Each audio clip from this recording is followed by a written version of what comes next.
Hi everyone, welcome back to my channel. I hope you're doing well. In today's video, I am finally back again after what was the longest hiatus I've ever taken from YouTube. It was completely unplanned as well, but my 2021 was just crazy. I was so busy for that entire year.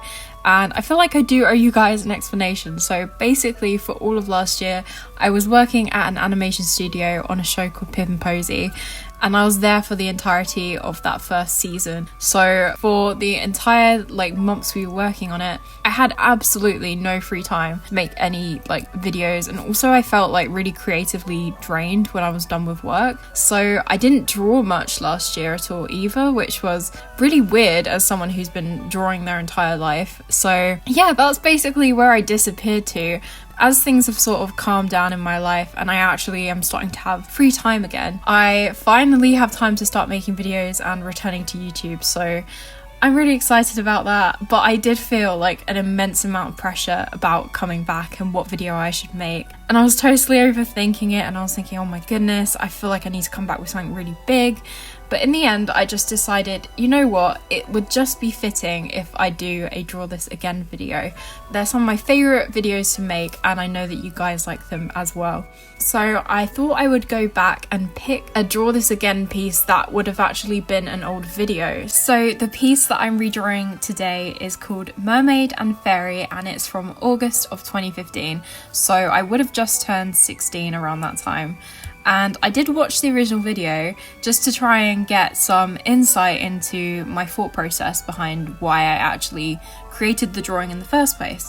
And it was really surreal listening to the voiceover, because I'm talking about GCSEs and university plans. And when I did mention university, I did say that it's not for a long time yet, which is just crazy because I've been graduated for 2 years now. So it really puts into perspective just how long ago I drew the original drawing, and it's making me feel very old. But yeah, like I said, I was trying to find out what my original intention behind this drawing was.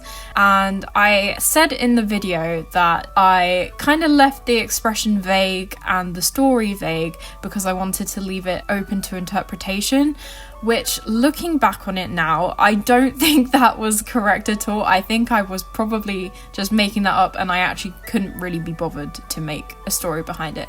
So that was one thing I definitely wanted to improve in my newer drawing. I wanted to make it look a little bit more like there's a slight story going on. I wanted more of a story and more of an interaction between the mermaid and the fairy.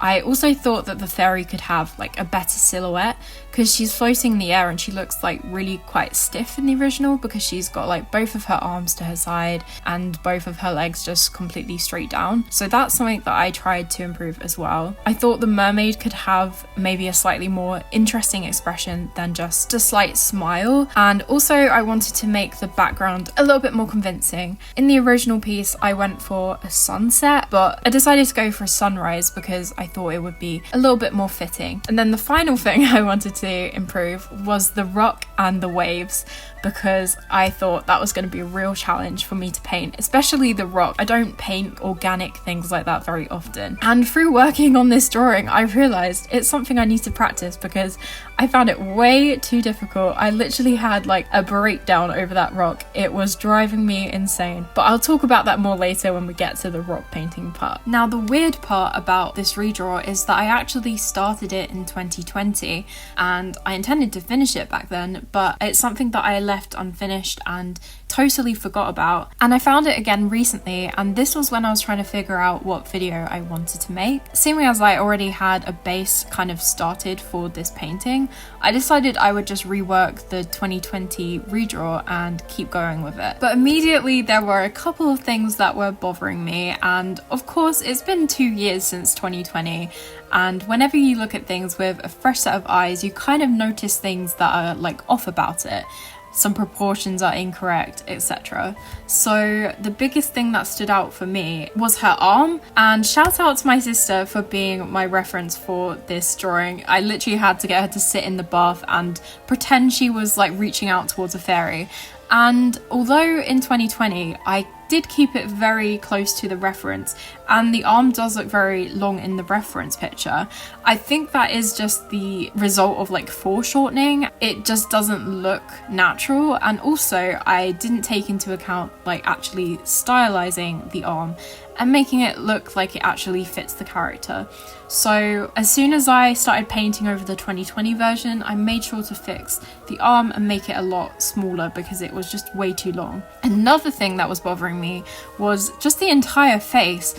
I just felt like it wasn't really stylized enough, and I asked myself, how did 2015 me really want to capture that face originally? Like, what was I probably envisioning in my mind but didn't actually have the artistic skill to capture yet? So I went for a face that was slightly more stylized, so a little bit more true to my original drawing.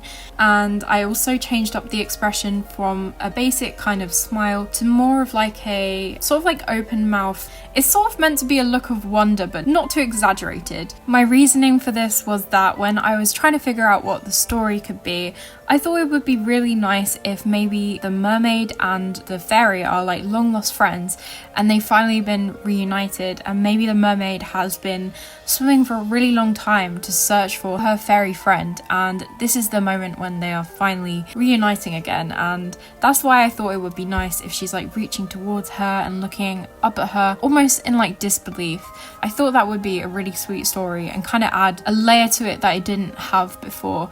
And that's also why I went for the sort of sunrise, and I changed up the colour palette this time around as well. I wanted lots of like complementary tones going on, and I really liked how the sort of like purpley sky looked in the background, so I did add that in. Also, I felt like it just made it look a bit more like fantasy as well. Because I ended up adding so many little details to the redraw, this piece just ended up taking me so long. I think altogether in Procreate it was telling me that I'd spent more than like 20 hours on it.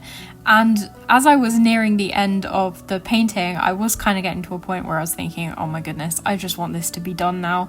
Like, I'm so sick of painting all these little details. For sure, the hardest part for me was painting the rock and the waves. It's something that I've never really attempted to do before in detail. It's made me want to do more like environment studies, so I get better at painting things like that, because if there's one thing that I wish I could change about the final painting, it's that I wish I'd done maybe a little bit more detail on the waves or the rock. But considering I gave it my best shot, I feel like I'm quite happy with how they turned out anyway. It's funny because when you watch the footage back, I think it's quite apparent just how much I was struggling with the rock, because I did paint my first version of it. It's the kind of more like bluey kind of looking rock, and I ended up hating how it was looking, erasing the entire thing and starting over from scratch. So that was very painful, but in the long run I'm very happy that I did do that because I'm much happier with the final rock. Overall, I'm very happy with the final painting. Obviously there's little things that I'm not fully happy with, and still there are some details that are missing, so maybe I will like polish it up before I post it anywhere, but for now I'm really happy with it, and I feel like I've captured what I was probably trying to go for when I was 15, but like I said earlier, didn't quite know how to do yet. This is the first time in a while that I've done a redraw that has had such a big time gap between the drawings. Where I got so used to doing the draw this again of the rainbow hair girl, it was getting harder and harder to do it every year because there was only a year's change between every single painting, and I felt so much pressure around making it better that in the end I just wasn't happy with anything I was creating for the 2020 or the 2021 pieces. So that's why I never made those videos in the end, because I couldn't get something that I was happy with. So it was kind of refreshing to work on something like this where there's been such a long time since the original painting, and I can clearly see where I've improved. And I really hope you guys like how it turned out as well. In terms of upcoming videos I have coming soon, I am hoping to implement more traditional art videos to my channel. So next weekend I will be uploading a Scrawlerbox video, and I'm very excited about that because this is my first ever Scrawlerbox. I've never ordered one before, so I don't quite know what to expect. And I'm also hoping to restart my Drawing Your OC series kind of soon, so details about how you can enter that are in my description. Anyway, I really hope you guys like how this piece turned out. I'm so happy to be back and posting again, and I hope you have a lovely rest of your day. Bye guys!